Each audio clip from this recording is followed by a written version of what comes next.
Olá, bem-vindo ao canal Livro Aberto. Hoje daremos continuidade aos comentários das lições bíblicas da editora Betel, falando sobre a lição de número 12, o verdadeiro sentido de serem dois em um. O texto bíblico está no Evangelho de Mateus, capítulo 19, versículos 5 e 6, e na carta de Paulo aos Coríntios, ou na epístola de Paulo aos Coríntios, capítulo 7, versículo número 5. O meu objetivo é mostrar que após o casamento tudo deve ser feito para preservá-lo, pois o casal se torna um só, e nada justifica a sua dissolução. E eu quero iniciar falando que, observando o homem no Éden, Deus disse que não era bom que o homem estivesse só. Essa foi uma observação do próprio Deus. Claro que talvez o sentido com que nós interpretamos essa frase não corresponde exatamente àquilo que Deus sentiu quando viu que o homem estava só e disse: não é bom que o homem esteja só. É provável que não tenha sido exatamente esse o significado, mas algo muito mais significativo, do tipo: eu vou dar ao homem a situação ou uma condição para melhorar a sua vida e a sua vivência no dia a dia. E a instituição do casamento foi para dar sentido à vida do ser humano e completá-lo social e psicologicamente. Gênesis capítulo 2, 18, a palavra do Senhor afirma que: e disse o Senhor a Deus, não é bom que o homem esteja só, far-lhe-ei uma ajudadora.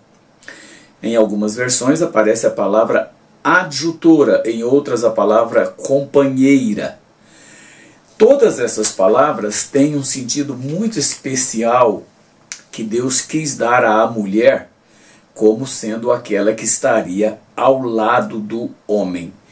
E ele complementa dizendo que daria uma ajudadora idônea, ou seja, uma pessoa capaz de realizar o papel para o qual ela foi criada. E na definição dada por Deus ao unir o primeiro casal, foi em Gênesis capítulo 2, versículo 24, foi: portanto, deixará o homem o seu pai e a sua mãe, e apegar-se à sua mulher, e serão ambos uma só carne. Apegar-se aqui tem um sentido de estar junto, de ficar com ela, de pertencer a ela e ela pertencer a ele. Na versão da Nova Versão Transformadora diz assim, olha: por isso o homem deixa o pai e a mãe e une-se à sua mulher, e os dois se tornam um só. Então, para Deus, a definição de casamento é dar ao homem a oportunidade de convivência com aquela que é a sua companheira, fazendo dos dois um só. Ou seja, eles terão uma vida harmônica, uma convivência pacífica, onde um complementa as necessidades do outro.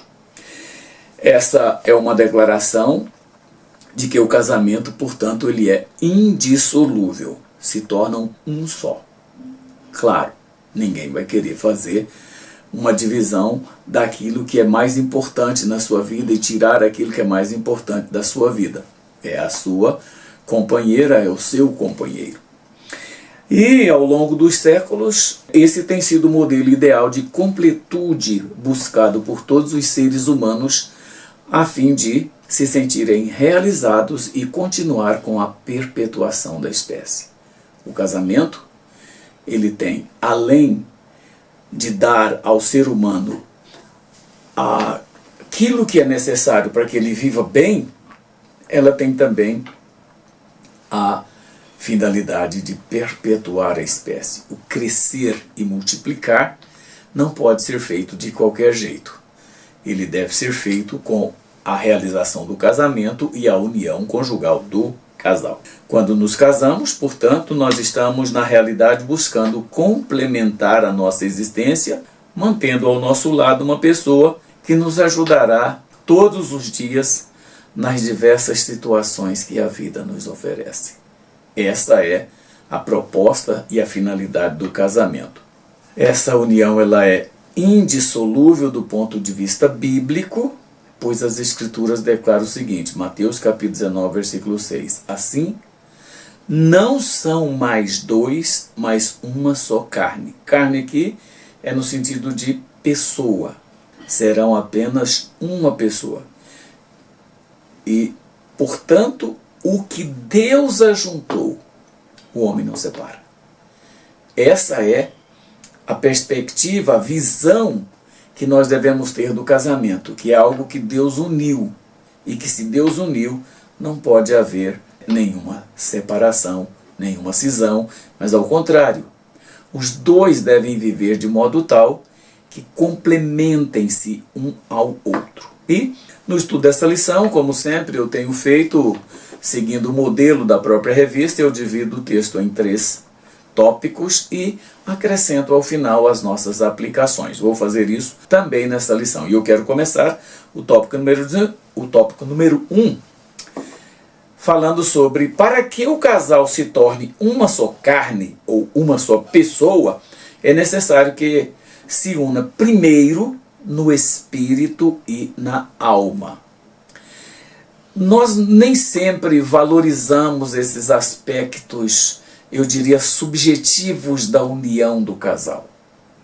Muitas vezes nós nos concentramos em aspectos financeiros, em bens materiais, em outras áreas, mas nós não refletimos muito a respeito da importância da união de espírito e alma, ou seja, de haver uma cumplicidade entre o casal. Algo que faça com que a personalidade dos dois se torne muito parecida. Ou seja, os gostos começam a mudar quando a gente se casa. As nossas preferências pessoais, muitas delas desaparecem.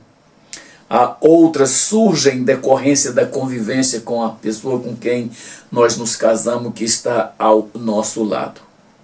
Veja só, quando Deus fez a mulher, a Bíblia diz que ao entregá-la a Adão, sua reação foi de êxtase e alegria, pois houve de imediato uma conexão, eu diria, espiritual entre os dois.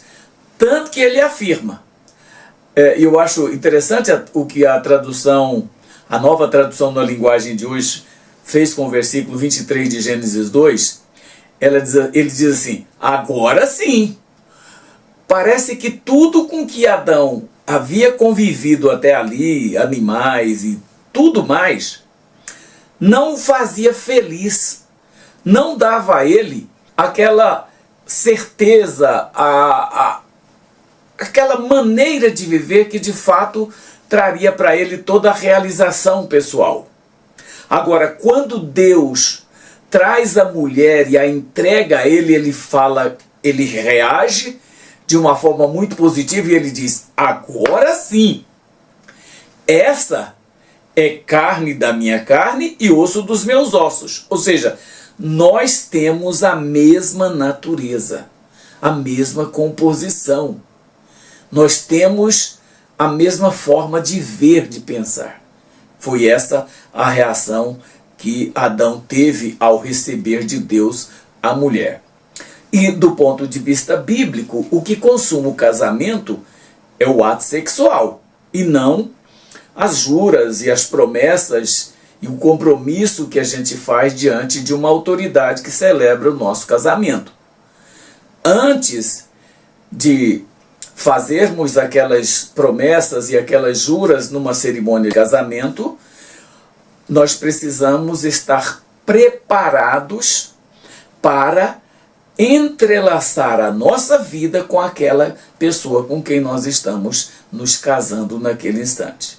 Foi assim que Deus estabeleceu desde o princípio.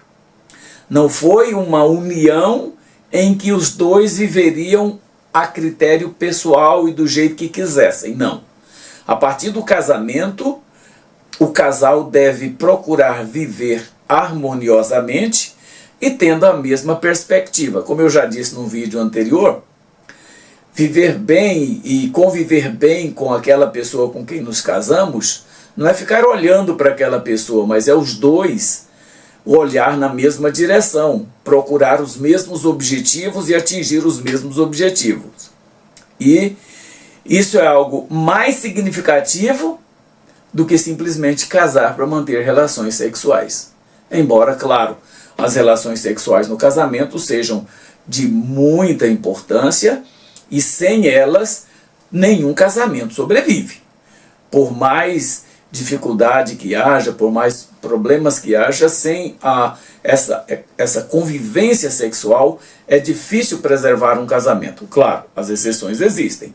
Se há um problema de saúde, se há alguma outra razão que não seja simplesmente por um capricho, claro que pode haver um casamento, pode haver duas pessoas casadas vivendo felizes, mesmo sem a possibilidade do ato sexual. Mas isso só nas exceções. Tá? Então veja, quando um homem se une à sua esposa, ocorre entre eles uma ligação também no mundo espiritual. Algo que eu diria é inexplicável, mas ocorre. Não é algo que ocorre apenas no físico, mas é algo que ocorre de forma mais envolvente.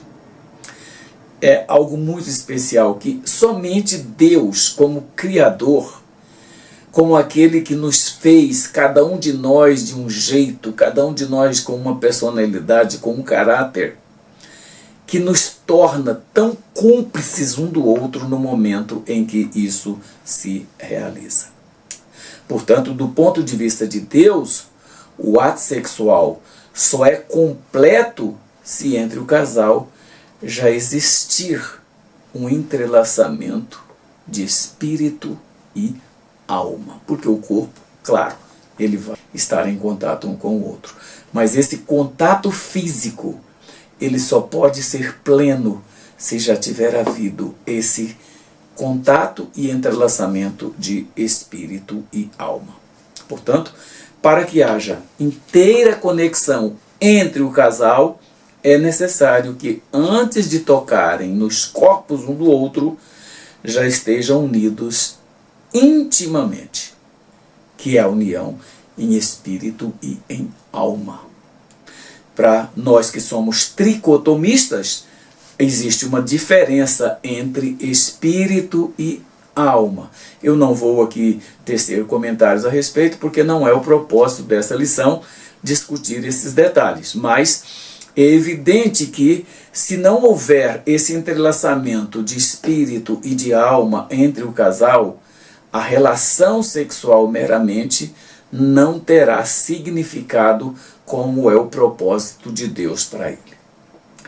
E o tópico número 2 da nossa lição de hoje, eu quero falar sobre atitudes que o casal deve tomar a fim de tornar a união conjugal um relacionamento que agrada a Deus. Às vezes a gente quer separar certas áreas de nossas vidas e tirá-las das mãos de Deus. Não é? Alguns tiram o dinheiro, outros tiram os relacionamentos, outros tiram alguns outros detalhes de suas vidas, seus bens materiais, etc. Mas tudo, absolutamente tudo, deve estar contribuindo para que o nosso relacionamento agrade de fato a Deus, ou que a nossa vida agrade de fato a Deus. O ato sexual é algo especial entre o casal e é assim que deve ser tratado. O ato sexual não é uma mera conjunção carnal. Ele tem uma preparação, ele tem um início, um ápice, uma conclusão, ele tem um pré e um pós. Portanto, é algo que Deus estabeleceu não para ser realizado de forma mecânica, não para ser realizado de qualquer jeito, pensando única e exclusivamente na satisfação carnal, nos apelos carnais, naquilo que vai ser feito na hora do ato sexual. Não. O ato sexual é algo especial e que deve ser tratado dessa forma por aqueles que praticá-lo quando autorizados pelo casamento.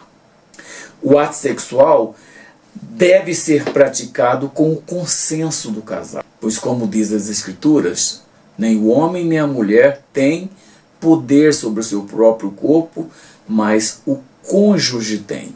Agora, o fato de o cônjuge ter poder entre aspas, sobre o corpo do outro, não significa que ele pode usar o corpo da pessoa do jeito que ele quiser, fazer o que ele quiser. E aqui nessa área existem muitas questões, muitas dúvidas, muitos conflitos e muitas crises entre os casais. As crises só existem, os conflitos só existem por conta do egoísmo, por conta da valorização excessiva do contato físico, da prática do ato sexual, enfim, sem pensar nas suas consequências e na sua natureza propriamente de acordo com a palavra de Deus. Eu não quero dizer aqui que o casal não possa ter liberdade, que o casal não possa praticar o ato sexual da forma que mais o agrade, mais agrade aquele casal, que mais satisfaça as suas necessidades. Entretanto, existem limites, existem barreiras, existem controle disso de acordo com a palavra de Deus e a vontade de Deus. Além disso, como qualquer área da nossa vida, no relacionamento conjugal é a mesma coisa. O direito de um acaba quando começa o do outro. Portanto, se o seu cônjuge impõe limites por questões pessoais, por questões de natureza religiosa, por questões de cultura, por questões de tradição da família, por outros fatores, você que é o que tem que respeitar isso. Você não pode lidar com isso como se você fosse o dono, o que faz o que você quer. Não. Ato sexual fora do consenso, ele traz constrangimento, frustração e falta de realização plena nesse ato. Aliás, esse é um dos motivos de que tão poucas mulheres casadas atingem orgasmos em suas relações. Porque os seus esposos não sabem conduzi-las a esse ponto numa relação sexual. Algo que parece banal, algo que parece sem importância, mas não é. O ato sexual não pode ser para a satisfação de um em detrimento do outro. O ato sexual precisa trazer os mesmos prazeres, a mesma coisa que um sente, o outro também tem que sentir. O homem tem que cuidar para que a sua esposa se realize, para que a sua esposa sinta prazer naquilo que ela está fazendo. Isso vai agradar a Deus no final. Não é só para dar satisfação ao outro, mas é para mostrar que de fato há uma intimidade, uma identidade entre os dois. O ato sexual, portanto, deve ser algo prazeroso para os dois e não para um só. Aliás, uma das grandes queixas das mulheres casadas com relação ao ato sexual com seus maridos é que muitos deles pensam apenas neles. Querem fazer a hora que está com vontade, do jeito que está, sem se preocupar se a mulher está cansada ou não, se a mulher está preparada ou não. Aliás, o ato sexual não pode começar na cama. Se o ato sexual começa só na cama, ele nunca vai ser algo prazeroso para os dois. Ele pode ser realizado como um ato até animalesco, sem problema, pode ser realizado. Mas o ato sexual que dá prazer para os dois, ele não começa na cama. Ele começa muito antes. Alguns anos atrás, ainda nos anos 90 do século passado, foi publicado um livro que dizia o seguinte: o sexo começa na cozinha. Claro, ele faz um comentário a respeito de tudo e o final é exatamente dizer isso, que o sexo não pode começar na cama. O sexo tem que começar com algo que seja bem antecedente, seja bem antes do ato de estar na cama. O homem precisa ser sensível, a mulher precisa ser sensível, e os dois precisam perceber a necessidade, a importância do preparo, de estarem conectados um ao outro com relação a isso. O homem precisa comportar-se de maneira que evidencie o carinho e o respeito que tem por sua esposa, antes, durante e após o ato. Não é uma coisa que você faz como um animal. O ato sexual não é algo que se pratica como se pratica uma coisa animalesca. Muito pelo contrário, deve-se refletir, deve-se tomar muito cuidado. Além disso, um aspecto simples, que parece que não tem nada a ver com relação a isso, mas tem. Hábitos de higiene e asseio devem fazer parte do cotidiano do homem e da mulher. Ambos devem ter muito cuidado com isso. Ambos devem pensar bem, devem se cuidar muito bem da parte de asseio e higiene, porque isso é importante até para a saúde do próprio casal. Além disso, o homem, principalmente, deve lembrar que o ato sexual, como eu disse, tem que ser começado muito antes da cama. Numa conversa, numa frase, num gesto, num olhar, num carinho que você faz na sua esposa, ou uma coisa que você diz para o seu esposo, tudo isso tem significado e significado muito especial. É claro, todos os casais, depois de um certo tempo, aprendem que a forma com que o outro se dirige a ele, a forma com que o outro age, demonstra o seu interesse, o seu desejo de um ato sexual. Os dois precisam ser sensíveis nisso e devem se preparar para isso, e não apenas praticá-lo como dois animais. Nunca devemos nos esquecer que nenhum ato sexual é prazeroso para os cônjuges se não existir antes do ato a preparação e, mais que isso, a união verdadeira, incluindo aí o envolvimento espiritual. Aliás, até parece que não tem nada a ver com esse assunto, mas olha, a questão do jugo desigual no casamento tem muito a ver com isso aqui. Porque nem sempre, ou vai ser difícil, um casal que se une em um jugo desigual com o outro vai ter condições de controlar isso aqui e realizar tudo de acordo com a palavra de Deus, de modo que até no ato sexual vocês estejam agradando a Deus. Pense nisso. O terceiro tópico da nossa lição de hoje eu quero falar sobre o que pode ser feito pelo casal, ou o que deve ser feito pelo casal, a fim de tornar o relacionamento conjugal algo que contribua para melhorar a convivência dos dois, tanto no lar quanto na vida conjugal. E eu diria que existem inúmeras estratégias ou maneiras pelas quais o casal deve fortalecer o seu relacionamento conjugal e tornar a convivência harmoniosa e, claro, gratificante. Eu já citei isso noutros estudos, noutras lições que nós falamos nesse trimestre. Nós vamos aqui abordar algumas características, algumas atitudes que o casal deve desenvolver para tornar essa convivência bem melhor, bem mais tranquila no dia a dia. Primeiro, comunicação aberta e honesta. Já se dizia, os antigos já diziam o seguinte: ninguém sabe o que o calado quer. Agora, falar demais também atrapalha.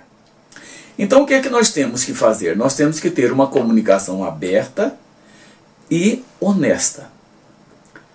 Estabelecer um ambiente onde os dois possam se sentir confortáveis para expressar seus pensamentos, seus sentimentos, preocupações, da forma mais respeitosa, da forma mais empática um com o outro. É importante isso. Comunicação entre o casal é algo muito, mas muito importante. Eu não sei se vocês já perceberam, mas às vezes nós temos tanto assunto para tratar com algumas pessoas, com alguns amigos, e temos tão pouco para tratar com os nossos cônjuges. Alguma coisa está errada. Quando nós temos mais liberdade, mais facilidade de comunicar-nos com outros lá de fora e dificuldade de nos comunicarmos com quem está do nosso lado, é porque tem alguma coisa errada. E não vá me dizer que é porque o outro já conhece e já sabe o que quer. Não é isso. Nós precisamos nos comunicar um com o outro de forma clara, de forma paciente. Uma coisa que nós precisamos aprender como cônjuges é ouvir o outro. Nós precisamos aprender a ouvir. Às vezes, quando a pessoa vem falar conosco, nós já temos a resposta antes dela terminar de falar. Isso desaponta a pessoa que vem conversar com você. Antes de ela terminar, você já diz o que é. Aprenda a ouvir. Tenha paciência para ouvir. Às vezes a outra pessoa só está querendo comunicar alguma coisa, nada mais que isso. Mas às vezes a nossa atitude, ela se torna até grosseira quando a gente ouve uma pessoa e não espera nem ela concluir e já chega a começa a dar a resposta. Comunicação aberta e honesta é a comunicação que permite isso. Que o outro fale, que o outro ouça e que os dois, claro, no final cheguem a um denominador comum. Esta é a proposta da comunicação aberta. Elimine os ruídos das conversas, elimine as respostas antecipadas daquilo que vai ser dito, elimine tudo aquilo que pode constranger a outra pessoa. Então, a primeira coisa é comunicação aberta e honesta. A segunda, tempo de qualidade juntos. Esse é outro item que é interessante. Às vezes nós sentimos muito mais prazer ao lado de outras pessoas do que ao lado do nosso cônjuge. Eu não sei o motivo, eu não sei a razão exatamente. Não estou querendo dizer aqui com isso que tem alguma coisa por trás, que tem malícia, que tem maldade. Não, não é nada disso. Mas é porque às vezes nós somos tão simpáticos com os que estão lá fora e antipáticos com os que estão bem próximos da gente, dentro de nossas casas. Às vezes nós gastamos tempo mandando mensagens para tantas pessoas e não mandamos uma mensagem sequer para aquela pessoa que está ao nosso lado. Os nossos telefones passam ligados o dia todo e nós fazemos muitas ligações com tantas pessoas, mas às vezes esquecemos de ligar para aquela pessoa que está do nosso lado. Ligar para a pessoa não é só você ligar porque tem algo importante para dizer, não. Só para dizer um oi. E pronto. Então, tempo de qualidade juntos. Dediquem-se a passar tempo de qualidade um com o outro, regularmente. Seja em conversas significativas, atividades compartilhadas, ou, como diz o povo, para jogar a conversa fora. A gente não tem amigos com quem a gente gosta de conversar, gosta de falar, gosta de compartilhar, e está sempre mandando uma mensagem carinhosa, uma mensagem, mesmo sem ter nenhum tipo de malícia nisso, não estou fazendo aqui nenhum tipo de acusação. Mas nós precisamos fazer isso com os nossos cônjuges. Essa é uma necessidade que a gente tem. Aliás, muitas pessoas se sentem infelizes no casamento porque não se sentem amadas. Porque a outra pessoa não tem uma atitude que demonstre esse tipo de sentimento. A gente precisa disso. E um detalhe importante que eu quero ressaltar aqui. Nunca. Eu disse nunca. Palavra proibida, mas eu disse. Nunca mexa em feridas já cicatrizadas. O que eu quero dizer com isso? Problemas que já passaram têm que ficar para trás. A gente não tem que ficar arrastando coisas ruins e trazendo isso à tona sempre. Não. O profeta Jeremias, numa das versões que ele faz no livro de Lamentações, uma das traduções da Bíblia, diz assim: eu quero trazer à memória aquilo que me dá esperança. Ou seja, aquilo que me faz pensar em coisas boas. Então aprenda isso. Se um problema aconteceu, ele foi superado naquele momento, naquela época, e mesmo que ele tenha causado sentimentos ruins, tristeza, decepções, frustrações, mas o casamento ele tem que ser mais forte do que tudo isso. Se aconteceu qualquer coisa da qual você se sentiu, com a qual você se sentiu muito ferido, não deixe que esse tipo de sentimento traga à tona aquele mesmo assunto. Esse tipo de flashback só prejudica as relações. Então não mexa. Uma ferida que já cicatrizou, não abra de novo. Deixa ela fechada. Está ali, tem uma cicatriz? Claro que tem. Às vezes é difícil a gente superar determinadas coisas que acontecem no relacionamento a dois. Mas até isso, essa superação traz à tona a nossa capacidade de demonstrar que nós precisamos do outro. Então nunca mexa em feridas já cicatrizadas. Muitos casais, muitos eu diria, estragam suas vidas conjugais e frustram muitas tentativas de manter um relacionamento sexual prazeroso por não esquecer episódios desagradáveis que já prejudicaram o relacionamento. Parece que aquilo vem como uma nuvem negra e paira o tempo todo sobre o casal. Se isso acontecer na sua vida, ore. Se você foi a pessoa ofendida, perdoe. Se você foi a pessoa que ofendeu, faça de tudo para superar com atitudes que demonstre que aquilo foi uma falha, que aquilo foi um erro casual, que aquilo não foi uma coisa premeditada, que aquilo aconteceu. Mas mude. É importante que você faça isso. Feridas abertas em nossas relações se curam com atitude de perdão. Talvez esse seja um sentimento que está faltando muito na vida de muitos casais. Convivem, mas não se perdoam. Convivem, mas não querem que o outro seja liberto daquilo que aconteceu. Quando nós perdoamos alguém, nós permitimos que a convivência anterior àquele episódio continue entre nós. Eu não estou dizendo que você vai fazer de tudo para esquecer aquilo. Não é isso. Ninguém esquece, às vezes, situações complicadas, tristes, frustrantes nas nossas vidas. Mas o fato de não esquecer não significa que você tem que permitir que o dano continue sendo causado, feito na sua vida. Isso você não pode aceitar. Falar sobre um assunto causa mágoas e até ressentimento. E ambos, tanto a mágoa quanto o ressentimento, são doenças. Não são apenas sentimentos, são doenças degenerativas. Sabe o que significa isso? É como uma gangrena que está corroendo o seu corpo e te destruindo e te matando. Muitas pessoas, por mágoas e ressentimento, estão doentes. Porque o organismo deteriora com esse tipo de sentimento. Supere isso. Guardar mágoas e guardar ressentimentos é envenenar-se a si mesmo quando você gostaria de envenenar o outro. Não permita que isso aconteça. Ainda há demonstração de apreço e gratidão. Sabe, irmãos, o fato de ser nossos cônjuges não significa que nós não precisamos ser gratos a eles.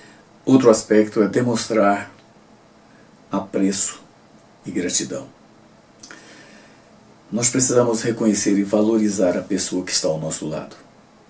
Não é porque é nosso cônjuge que nós precisamos ser indiferentes, que nós precisamos ignorar. Todas as pessoas precisam ser valorizadas, ser elogiadas, porque isso muda o ânimo daquela pessoa. Quando você elogia, quando você oferece palavras de carinho, demonstrações de afeto, de gratidão pelo que a pessoa é, sem exigências, sem cobranças, você está fazendo algo que vai contribuir e muito para melhorar o seu relacionamento. Expressar gratidão, elogiar as qualidades e as ações do outro, fortalecem vínculos, porque isso cria em nós um sentimento de prazer de estar ao lado da outra pessoa. O elogio, ele tem essa característica. Além do mais, existe o respeito mútuo. Nós precisamos respeitar as pessoas. Nós precisamos valorizar as diferenças individuais que existem nas pessoas em relação a nós. Nós não podemos querer que as pessoas façam aquilo que nós queremos. Nós precisamos nos adaptar àquilo que a pessoa é, sem querer mudá-la. Aliás, a tentativa de mudar pessoas, de transformar pessoas em bonequinhas, em bonequinhos que a gente possa brincar e fazer dele o que quiser, tem sido causa de frustração dos dois lados, tanto do homem quanto da mulher. Nós precisamos aprender a respeitar o que o outro pensa, respeitar o sentimento do outro, respeitar a opinião e as decisões do outro. No que é possível, nós precisamos decidir de forma harmônica. Mas naquilo que não pode, nós precisamos respeitar o que o outro pensa. Essa é uma qualidade indispensável. Além do mais, principalmente para os homens, existe a necessidade do trabalho em equipe. Muitos homens têm pavor de ajudar a esposa dentro de casa. Acham que isso diminui a masculinidade, os torna efeminados, fazem com que percam a autoridade dentro de casa. Nada disso. Isso é uma mera ilusão. É o contrário. Quanto mais o homem contribui para ajudar a esposa nas lides domésticas, mais ele é apreciado pela esposa que tem do lado. Porque ela percebe que ele está pronto para ajudar, para contribuir, para fazer aquilo que é importante para o casal. Nós, os homens, precisamos aprender como fazer aquilo que é de dentro de casa. Às vezes, seria até interessante, embora isso pareça idealismo, mas não é. De repente você chegar na cozinha com a sua esposa e pedir que ela deixe você fazer alguma coisa que ela está fazendo, desde, claro, você saiba fazer e fazer bem feito. Isso é o que a gente chama de trabalho de equipe. Nós precisamos ajudar nossas esposas nas atividades cotidianas, mesmo que somente nós trabalhemos em casa e ela passe o dia todo em casa. Quando você chega, você precisa ajudá-la. É um ledo engano pensar que mulher que toma conta de casa não trabalha. É a mais falsa das opiniões é essa. A mulher que trabalha dentro de casa, ela trabalha muito mais do que qualquer mulher que vai trabalhar lá fora. Seja ela uma executiva ou uma outra servidora no comércio ou no serviço público. Porque o serviço de casa não acaba. E o serviço de casa é cansativo. Portanto, trabalhar em equipe é fazer isso. E cultive a intimidade física e emocional. Priorizem a conexão emocional. Priorize manter a chama do romance acesa por meio de gestos carinhosos, de palavras, de afeto. Isso nunca sai de moda no casamento. Às vezes nós achamos que o tempo tira de nossos cônjuges o prazer de receber uma palavra carinhosa, um gesto de delicadeza, um gesto de amor. Veja, Há quanto tempo você não dá flores para sua esposa? Há quanto tempo você não traz algo de presente para ela? Só para ela. Às vezes você dá para sua esposa um chocolate na presença dos filhos e dizer: esse é dela, não é para você pegar. Falando aos filhos. Isso tem um significado especial para a esposa.